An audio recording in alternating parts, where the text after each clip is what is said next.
of a permanent, there's no medical evidence that there was a permanent impairment of 50% of the whole person to Mr. Franklin, other than what Mr. Franklin testified to. Okay. Ladies and gentlemen of the jury, there is evidence from Mr. Franklin that he had limitations of motion to his neck as a result of the surgery, as a result of the fall, and that he had a 50% limitation of his neck, so you can consider that. The further it indicates in the instruction of the loss of ability to function for life as a whole person, and that would be in evidence. He told you the difference in his lifestyle, of things he used to do and couldn't do. That could be compensated. And for that, until the day of the fall, until the day of the anticipated death of $15 a day, he would come up to $113,920. To make a long story short, when we figure all of that, plaintiff is asking that the jury bring in a verdict of $341,790.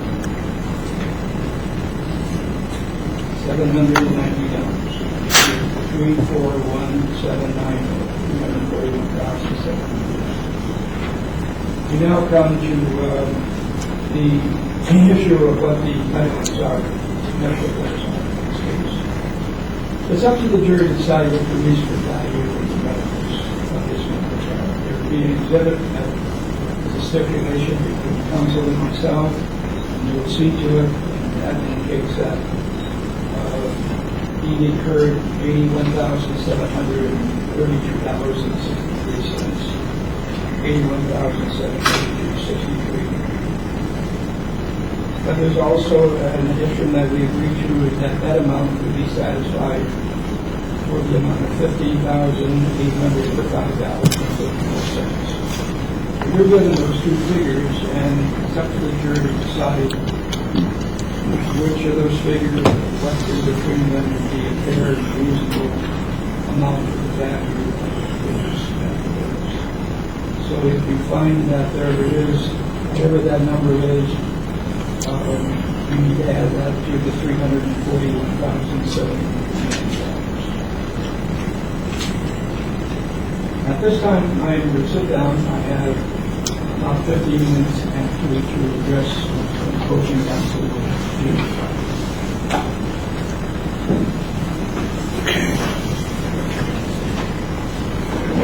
Mr. Woodward?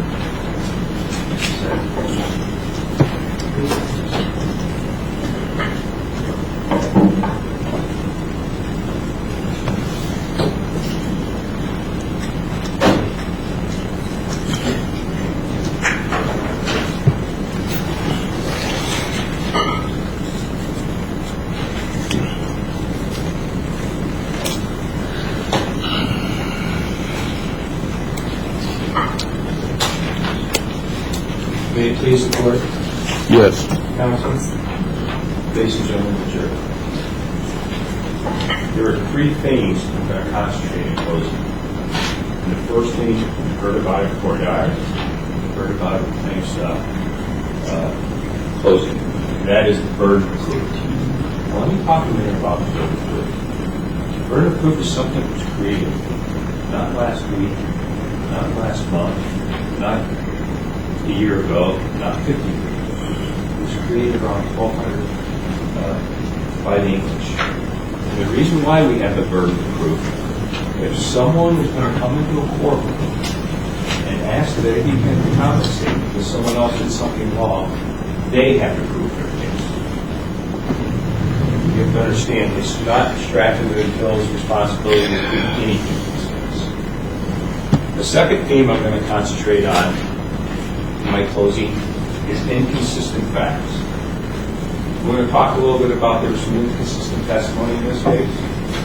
And I ask that once we go over that inconsistent testimony, that you use your common sense. In fact, the court is giving you instructions as part of your deliberations, you ought to use your common sense. And I ask that you do that in this case. And then finally, I'm going to talk about the law. I'm going to talk about notice. Talk about under the law, it's required that SVT has notice of a dangerous condition before the incident. All right? So let's first go to the burden of proof.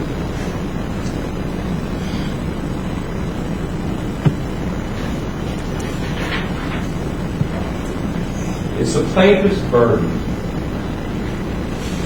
to prove that SVT was negligent in this case. So let's first talk about the plaintiff's liability expert.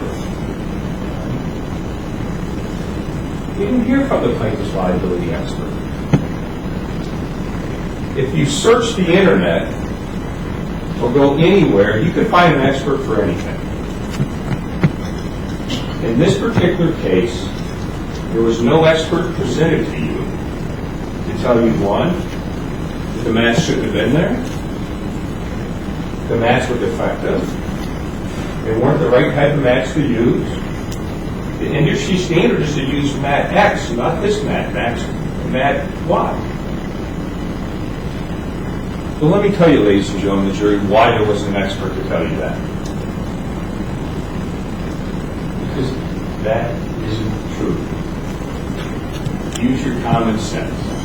If the plaintiff had an expert out there to tell you that, don't you think that expert would have been here one of these days telling you?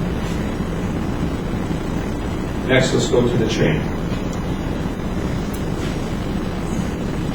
Did we hear from the plaintiff's liability expert that had to be chained off? No, we didn't hear from the liability expert saying that. And here's the reason why. There wasn't one that would say that. The plaintiff also has not brought one piece of evidence to you in this case, nor have they produced an expert to say that those mats violated the law, that those mats violated a rule, or that those mats violated a regulation.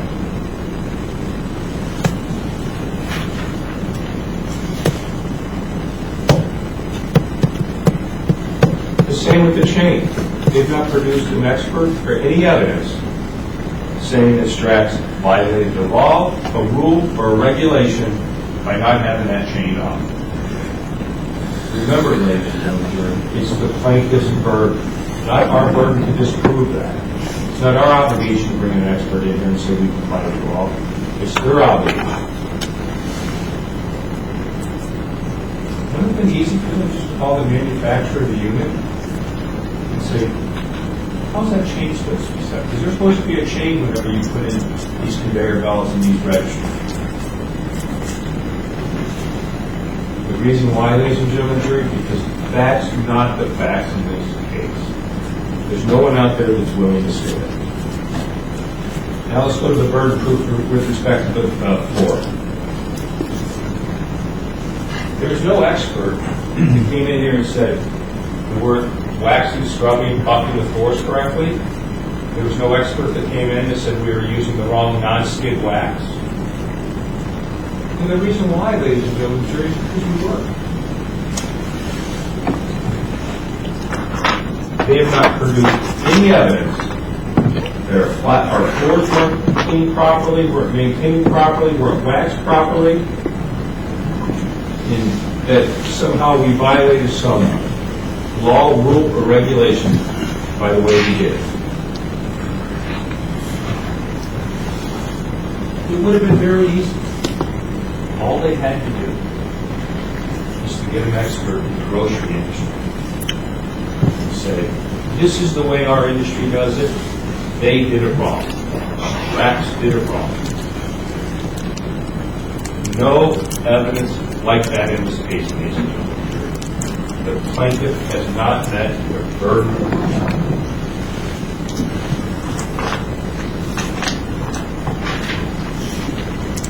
Since they couldn't get an expert to come in here and tell you that, they found someone.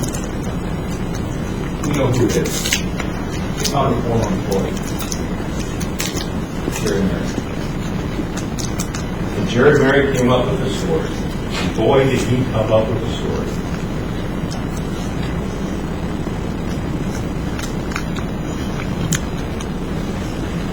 his story was he was there. He was 10 to 20 feet away. He saw. He was right in front of the exit. We picked the funnies, ladies and gentlemen. Jerry Merrick didn't show up there. Yeah. Quincy Stanley this morning did a fine job, and when she said, if Jerry was in that store that day, I would have known it. We know Jerry wasn't there. Since they couldn't get an expert to come in and say we violated the industry standard, or we weren't allowed to have the rugs there, weren't allowed to have the shading there, wasn't allowed to have, didn't have it waxed right, Jerry Merrick says, oh, I worked there for years. We rolled those mats up. Ladies and gentlemen, those mats don't even roll. They tried to prove their case with Jerry Merrick, and his story just isn't believable. And here's why it isn't believable. Let me tell you a little story. When I was about 12 years old, I used to ride my bike to school. My mom was working, so I jumped on my bike. I rode the little village of Crown Point, Indiana. I jumped off my bike. I was there early. I was all ready for practice.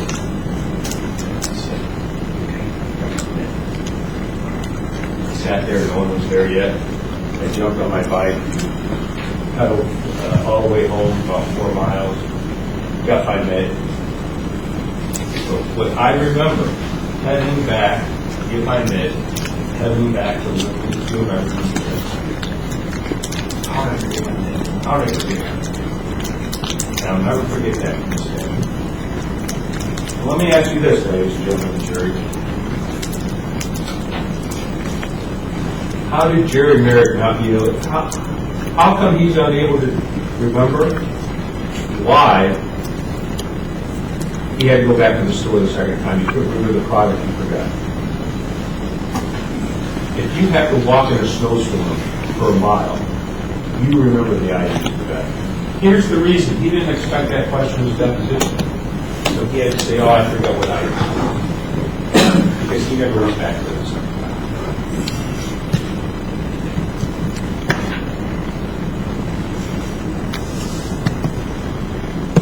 Talk a little bit about Jerry Merrick's jobs. He was on night crew, back room, and display. It has nothing to do with the cashier's area, but the front end, the floors, the wax, the comfort mat, or the chains. That's the only evidence, ladies and gentlemen of the jury, that we're at fault or we didn't comply with industry standards.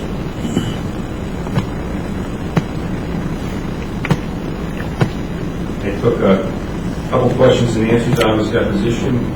I could refresh your memory. The question was, and as you were roughly 1 year as a backroom manager, did your job involve cleaning the floors at night? No. Next question, was there something that Strax instructed you to do? No, I do. What I usually do if there's nobody in the registers. He had created some practice and policy that wasn't part of the store. The fact is, the question was, that is a matter of practice? That, no. He said his answer was no. That was my practice. It wasn't the store's practice. It was my practice. Did you ever see anybody else help out that way? Any other employees? Not actually. Because that wasn't the policy and procedures to chain off that area to pick up that mat.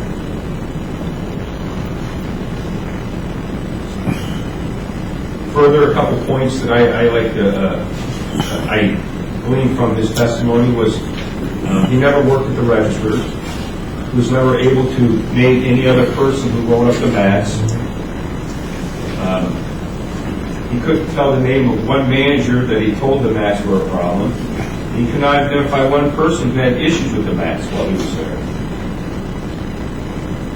And we've already talked to you about the surveillance. And I talked to you about, let's go over this just briefly, routine. Some questions and answers from Mary's deposition. When he fell, you were in front of the exit door, correct? Just going out the exit, getting ready to go out the exit, yes. Say around the exit door, yes. Jerry, how long after Mr. Franklin fell did you stand there and watch what was going on? About 3 or 4, maybe 5 or 6 minutes. And from where you were standing, from where you were standing when Mr. Franklin fell, how far was that distance? I could not actually tell you how far it was. It was 10 feet? It might have been. I'm not sure how far it was. Was it more than 20 feet? About that. Why doesn't he show up in the surveillance? Because he wasn't there.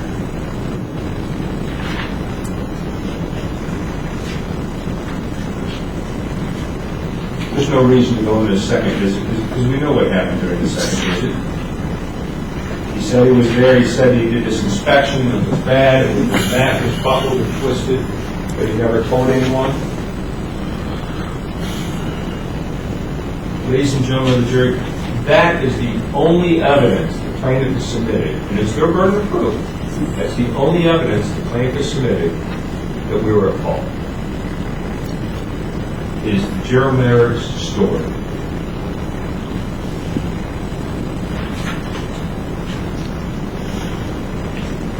Let's talk a little bit about Jerry Merrick.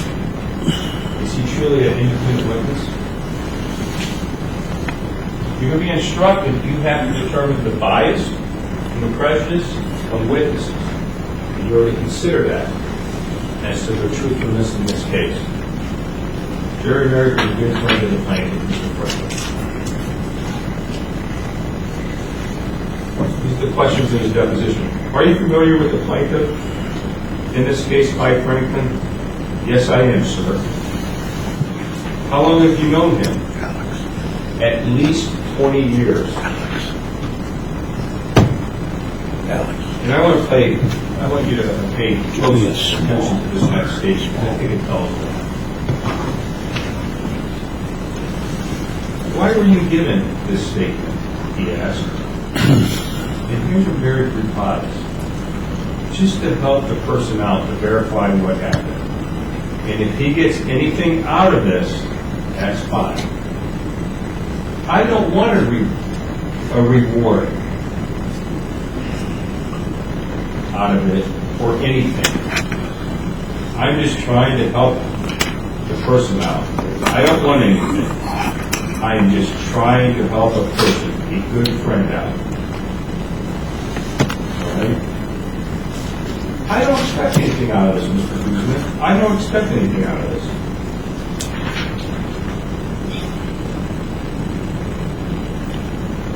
Jerry Merrick waited 18 months. He saw Mr. Franklin a handful of times prior to that 18 months. He went up to Mr. Franklin and asked how he was doing, tell him the coffee clutches over at McDonald's. Hey, I saw you fall. How are you doing? Never ever mentioned it for 18 months.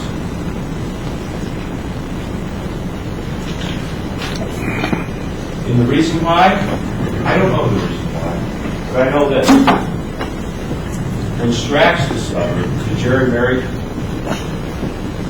was a witness in this case, it was 18 months later. And we lost our ability to look at the surveillance cameras to see if Jerry was there. Thank God we cut enough of it. And thank God Jerry put himself in a specific point in that store at the time of the fall where we determined he wasn't there.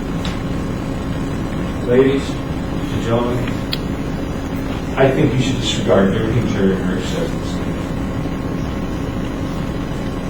I don't think he's a believable witness. And if you do that, the burden of proof that the plaintiff has brought forward, the Strax is involved, is none. They have not produced one expert witness on liability that we did anything wrong. The only witness they produced to you is Jerry Merrick.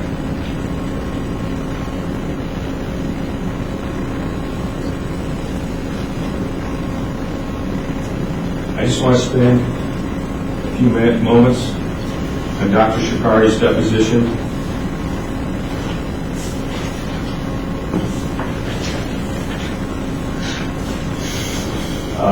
There's a question asked to him. And the degenerative changes have nothing to do with the fall that occurred a couple weeks before this, correct? Answer. They've been present, predating the fall. That's correct. So it's a pre-existing condition. Is that fair to say? Answer. It's fair to say that the changes would have existed prior, yes. And you'll see an instruction from the court on this. Conditions of the plaintiff before the fall were not to be considered. So we get pre-existing conditions in this next. We're not to consider those as part of the damages in this case.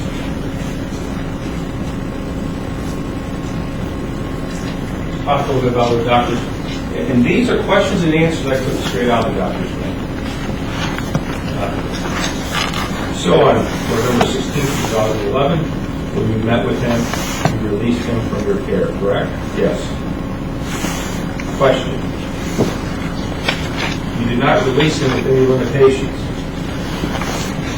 With an assistive device for walking, such as a walker or cane, correct? That's correct.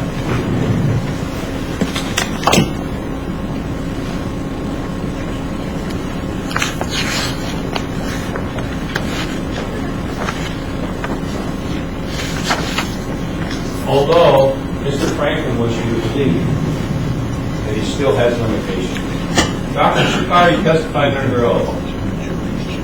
He has nothing to gain from this. He's the medical expert. It's my abstract proposition if you listen to Dr. Shikari that I should be so bad.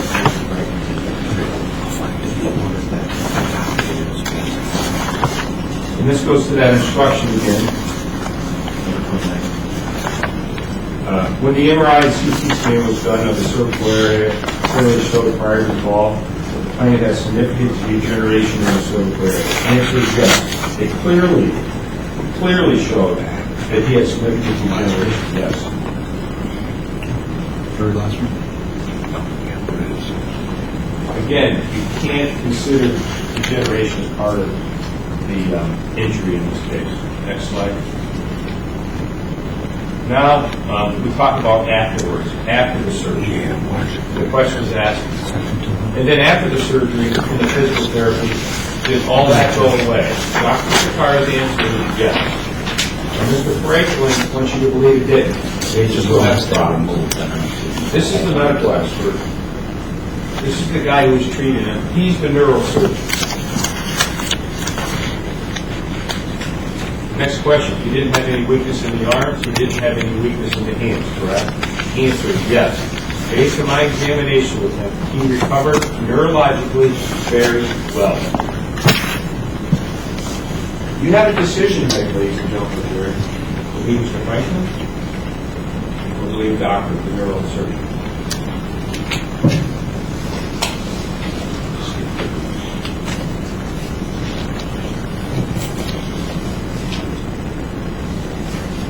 The next thing I challenge you to look at are the medical records, which are in evidence. And they are defense exhibits. I think they start out on defense exhibit 9 and go up to exhibit 15. And I want you to compare that to Mr. Franklin's testimony. And I'm going to go over a few of them. First is the patient notes. Okay, that's actually, I think that should be physical therapy notes. If you look at those physical therapy notes after the surgery, you will see that the pain levels were 0 or 1 or very low. So the plaintiff testified in court that his pain levels were 6 to 10. Next, you'll recall Dr. Shikari testifying he never required a pain, nor did he ever prescribe any pain. Again, Mr. Franklin told you that the doctor prescribed it. Next inconsistency between the medical records and the plaintiff is the EMT reports. And I'm going to show you that in a minute. The EMT reports are clear. No loss of consciousness, no head trauma, neck and head and back, plaintiff complained of. Next. The ER nurse and the ER doctor, they did full assessments, they checked his neck, They checked his neurological. He was oriented 3. However, the plaintiff tells you on the stand that he told him he had neck and head problems. You have to make a decision here. Do you believe all these different medical providers? Or do you believe them? Next, Dr. Shikari. He goes back to him in 2012, after the surgery, after he's released with no limitations. He says, treated back in 2012, McDonald's fault. Or he treated for his back in 2012, McDonald's fault. However, the plaintiff says, no, I treated with Dr. Shikari for my back in the Strax fault. Real quick, the EMT records, they're Exhibit 10. At the very bottom down here is what the EMT people said. You'll see it's Exhibit 10, base stamp 2. It'll tell you exactly what the plaintiff told them. Next. This is Exhibit 9. The emergency room nursing records. You could go through. They write down exactly what he was telling them was hurt, what problems he was having. Right here, the initial assessment, they go through a complete examination of him, the nurse. You'll see he checked out just fine. Next is the emergency room physician records. Again, here and here, you'll see what problems Mr. Franklin reported he was having. Next, please. On Defense Exhibit 9, base stamp page 28. Physical exam. Here's the whole physical exam here.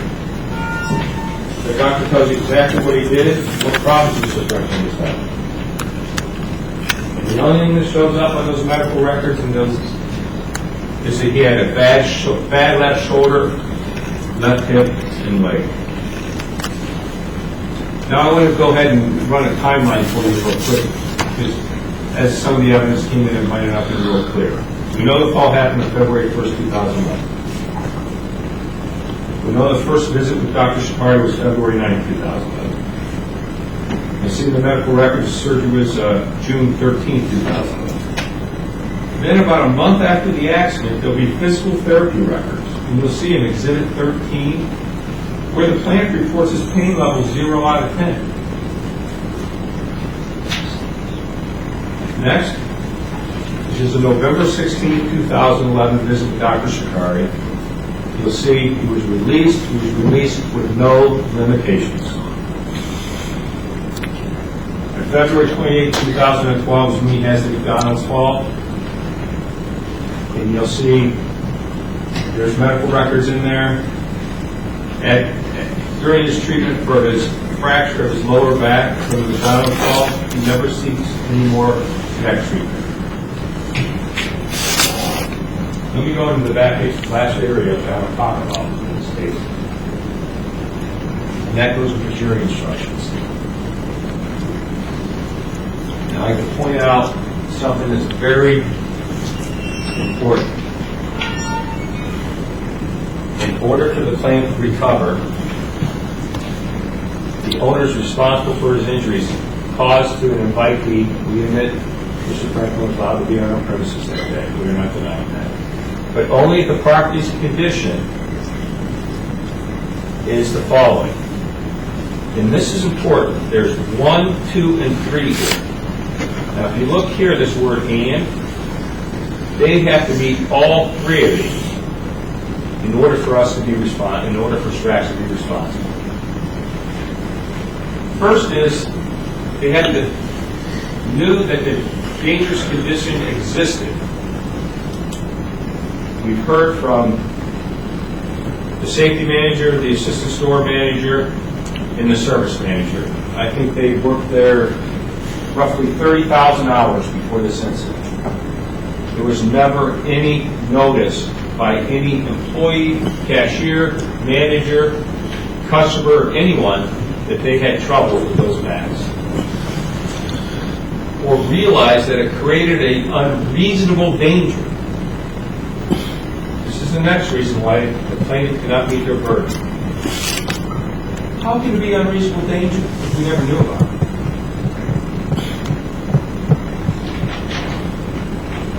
You should have expected the invitee would not discover or realize the danger. There was no danger, so how can we expect him to not realize it? And last is failed to use reasonable care to protect them. You get an instruction on reasonable care. Reasonable care is what a ordinary, prudent person would do under the same or similar circumstances. And that goes back to burden of proof. Can we act as a reasonable store owner? This is how you can determine that. Do other stores, grocery stores, in our industry, do it differently? There's no evidence, or no expert, or no plaintiff. I told you that. They have to meet all three of these to get home, ladies and gentlemen of the jury. They have not met their burden of proof.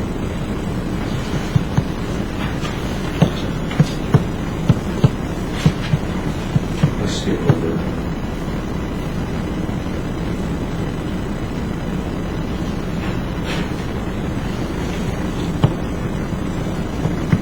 Since we were little children, our parents told us where we can and cannot go.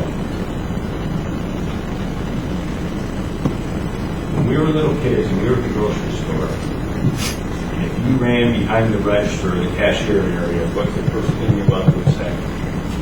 You're not supposed to be back there. We all know that. You know that when we're 6. You know that when we're 10. You know that when we're 30. You know that when we're 50. You know that when we're 70.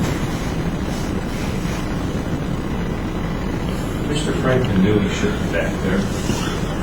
He never said there wasn't enough room to get through, so I had to go in that area. He voluntarily chose to go in there. And he went in there with wet boots, and he touched the corner of that mat and reached out, and unfortunately an incident happened. We're not denying the incident happened. But we are all told from day one that we are not supposed to be behind those registers. We all know that. Use your common sense there.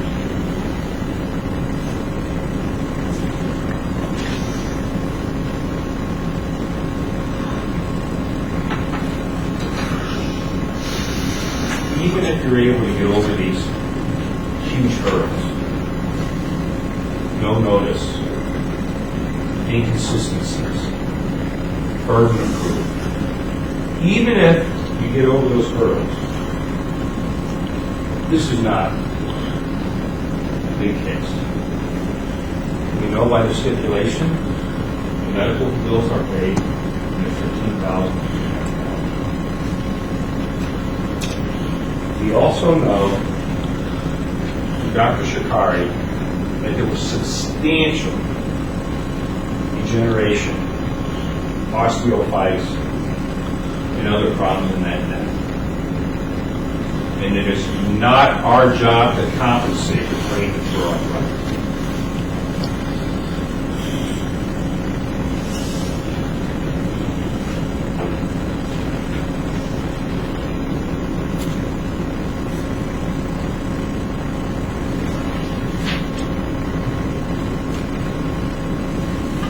Ladies and gentlemen of the jury, you're going to get 3 verdict forms.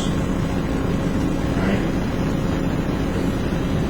I'm going to make some suggestions. The first verdict form is that they didn't meet the burden of proof. They didn't have notice. They had to find with SSTRATS, SVP in this case. The second verdict form is that the plaintiff was at fault for entering that area. He knew. We knew, we all knew from day one you should go in there. But when you go in there, you should have some responsibility. You should be careful. Everyone knew it was snowing really hard out. Everyone knew that people were coming in there with boots. We had all the rugs up front. We had the cones. We had people sweeping to try to keep it as clean as possible. But you can't keep all the wetness off your boots in the wintertime. But when you walk into that area, Mr. Franklin should have known that he had to be careful walking into that area. So Mr. Franklin, if you determine his fault is more than 50%, then you can fine the straps under that scenario. So verdict form A is they didn't meet the burden of proof, we didn't have notice, and you fine the straps. Verdict form B is that our fault was less than 50%, and you fine for straps. Verdict form C, which is if you do determined to go to verdict form C, which I don't believe that the fight met their hurdles in this case. The only thing verdict form C would have would be the medical bills of $15,800. Because anyone suffering related to this pre-existing condition. Thank you. Goodman, your rebuttal?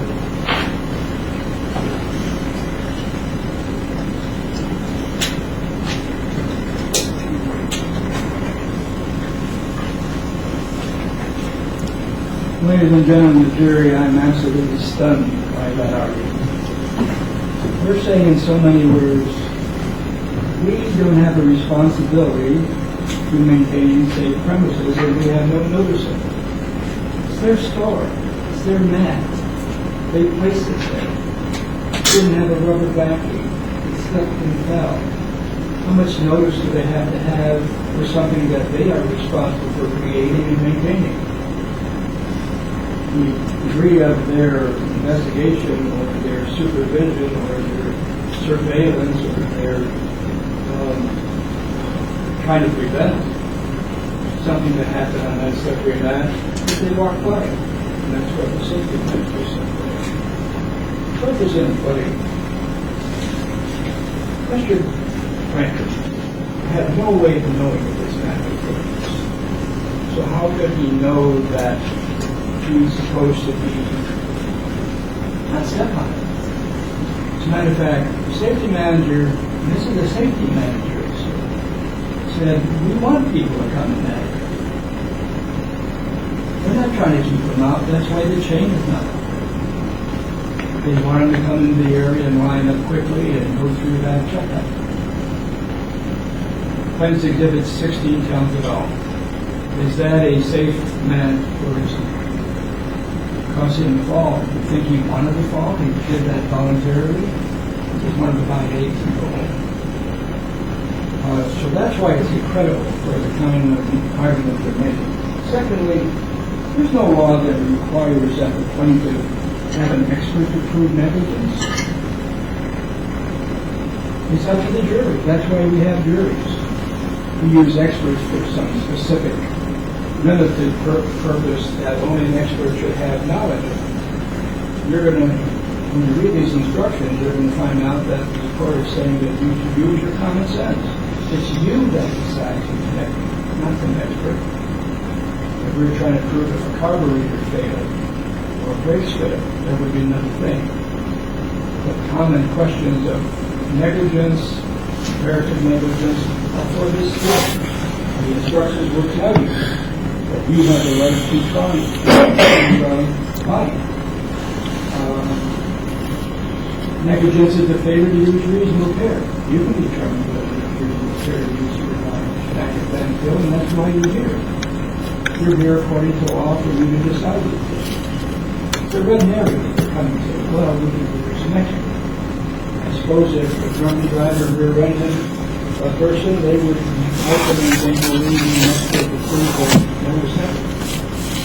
It just isn't so. There's no law that requires that we prove negligence initially in the case of a slip and fall.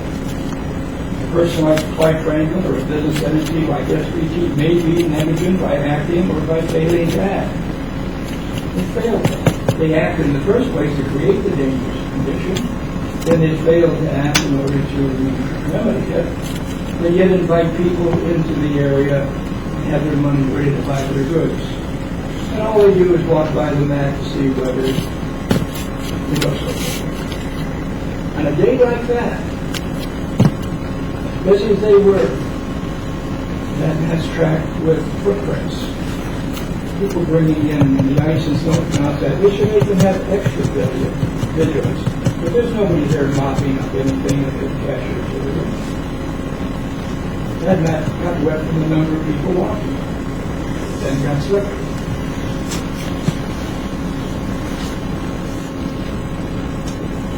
You have the right to decide fault. Matter of fact, instructions say you must decide this case according to the Indian law of comparative fault. The term fault refers to conduct that makes a person responsible in some degree for injury. The type of fault. That issue is negligence. Mr. Franklin, what is his negligence? There's no dangerous condition that he could have known of. It's an innocent-looking mat. He's invited to go there. They could have prevented it, but they don't. They put the chain down because they want him to go. If they want him to go in there, then they should have reasonably make sure that it's safe. They created dangerous conditions themselves. And so the case, actually, we don't even need Mr. Merrick's testimony. This case be solely decided on the issue of were they at fault or not at fault, even if he never testified. I want to make a big issue about whether he was in the store or not in the store. That's incredible. The details he had to be in the store. They try to make something out of the fact that influential that they're lying because he's a friend. He's not somebody that they go out and have beer with or something. He sees him periodically in McDonald's, and the first opportunity he saw him that they can talk, he mentioned. They want to believe that Mr. Merrick has some kind of conspiracy to lie because he's a buddy and he wants to get money for it. That's not the case. The picture is pretty well proved. This is from Strack's own camera. They provide you with evidence of negligence. Pictures worth 1,000 words, as we know the Chinese say. Look at specifically Plaintiff's Exhibit 16 that we given to the jury room, and it's where you decide whether the story is negligent. Not so negligent.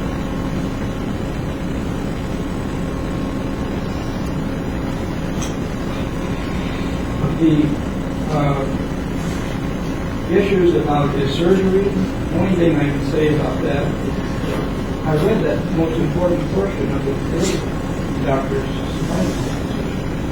Even though he might have had arthritis, even though he may have had some other back problems earlier,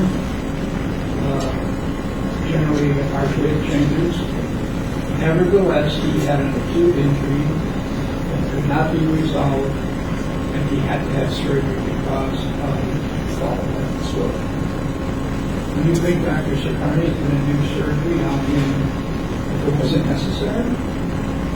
His evidence is very powerful. He respected neurosurgery. He did surgery because he had to. A lot of testimony came through this deposition about how his surgical treatment did not prevail. He had to intervene in surgery. Put plates and screws in his back. It was very serious matter. But you didn't have, it wasn't bothering him before he discussed all that. So, slippery mat. Those mats are available with rubber back. It doesn't take a lot to find them. You can go and buy them for your home. If you don't want them to slip, you want to buy one that has a rubber mat, a rubber backing. That's so hard for a big corporation like Strack and Danfield. You find those, you can buy them anytime you want if you want to. These mats lay there for 2 to 4 years or even longer, and they don't just look any attention. And again, the fact that no one slipped and fell on them means nothing. It proves nothing. They would have you believe that since no one else slipped and fell on it, why should not have slipped and fell on it? But he did. It's a circuitous argument that belies their funny logic. You slip and fall on it. Their own photos of the eggs. Where are they going with that? how do you, they expect you to square what they're trying to sell you when you have this over? From their own cash. These issues are for you. The evidence that is clear, you're the one who should decide about fault, allocation of fault, and you're the one that's going to decide on damages. He has serious permanent injuries.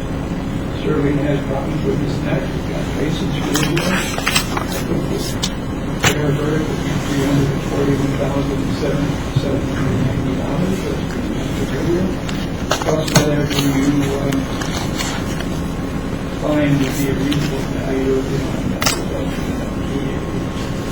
probably to do justice what you're here for today, bring in that sizable verdict, which will be insufficient.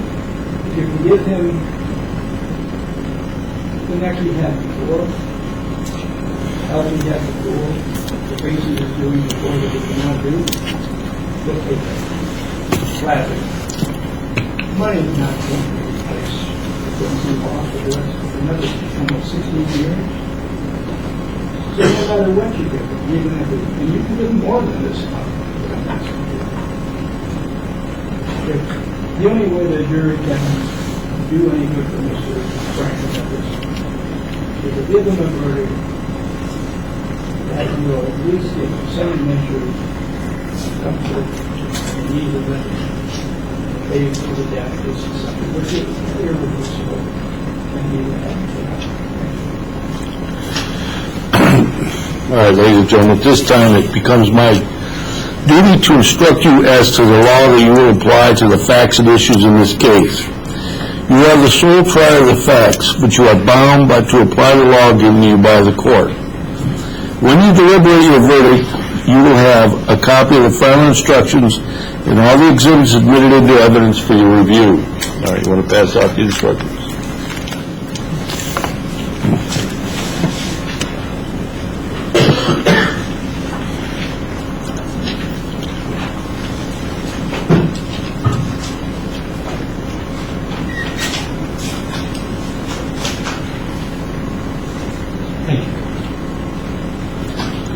Everyone have a copy?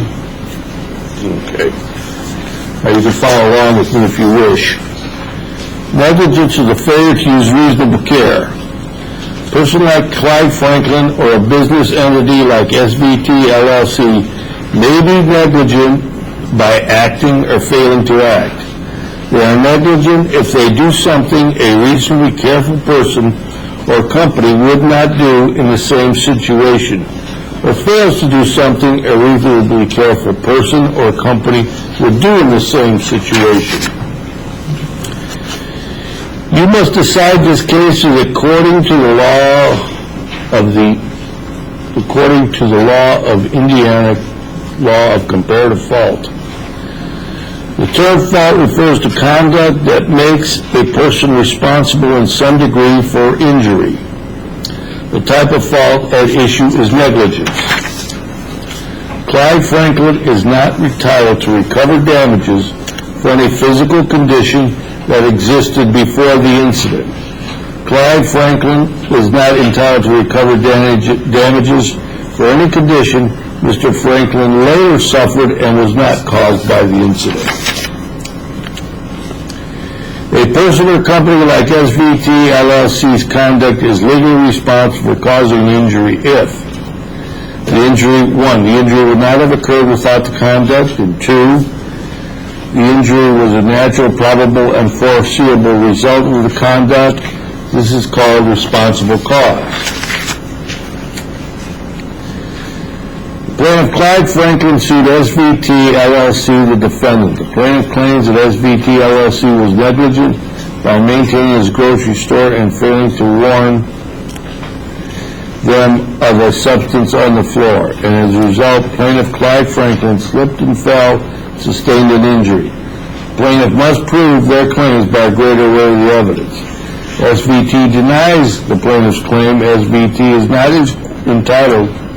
required to disprove the plaintiff's claim. SVT LLC has claimed certain defenses.